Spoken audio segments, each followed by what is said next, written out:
अर्थशास्त्र विभागातील गजबे मॅडम आणि गावठवडे मॅडम आणि उपस्थित विद्यार्थिनी मैत्रिणी, आज आपण 1 सप्टेंबर ते 7 सप्टेंबरपर्यंत तुम्ही जे काही कार्यक्रम घेतलेले आहेत किंवा ज्या काही स्पर्धा घेतलेल्या आहेत त्याबद्दल म्हणजे बरेच विद्यार्थ्यांनी स्लोगन दिलेले आहे। तर इथे एक स्लोगन खूप सुंदर आहे, पोषण करे शक्ति प्रदान, पोषण है जीवन के लिए वरदान, पोषण की करे पहचान, पोषण से बने जीव जंतू महान। आता जीव जंतू म्हणजे स्मॉलेस्टच ऑर्गॅनिझम नाही आहेत, तर आपण पण जीवांमध्येच येतो। जसे झाडं आहेत आणि आपण म्हणजे किंगडम ॲनिमेलिया आपण त्याला म्हणू। मला थोडंसं इंग्लिशचे वर्ड येतील, थोडंसं माफ करा, मला एकदम मराठी पूर्णपणे येणार नाही।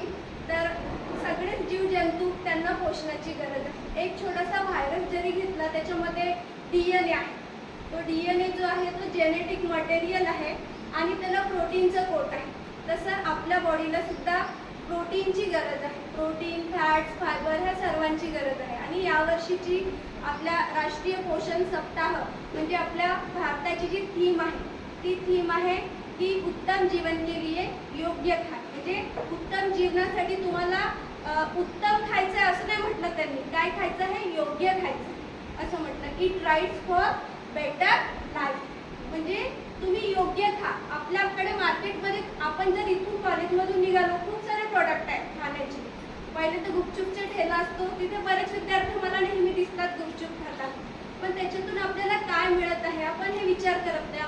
आपण फक्त काय बघतो की आपल्या जिभेची काय टेस्ट आहे, आपल्याला आपल्या जिभेला जे आवडते ते आपण खाण्याचा प्रयत्न करतो, पण आपल्या शरीरासाठी काय फायदेमंद आहे आपण हे बघतच नाही। एक छोटंसं बाळ जेव्हा जन्माला येते, जन्माला आल्यानंतर 6 महिन्यापर्यंत त्याला दुधाची गरज असते। त्याच्यानंतर 6 महिन्याच्या वर त्याला थोडंसं लिक्विड काहीतरी मिक्स करून त्याला दिलं जाते। का बरं?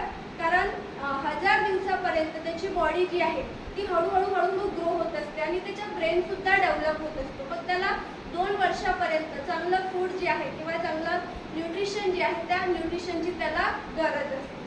आणि मग हे तर छोट्या मुलांचं झालं, आपल्यासारखे जे आहे मॅक्झिमम मुलींना ॲनिमिया, मॅक्झिमम मुलींना। का बरं? कारण आपण आयरन युक्त खात नाही। पालेभाज्या मुलींना खायला एवढा कंटाळा येतो, त्याच जागेवर जर समजा मोमोज, आता मोमोजचे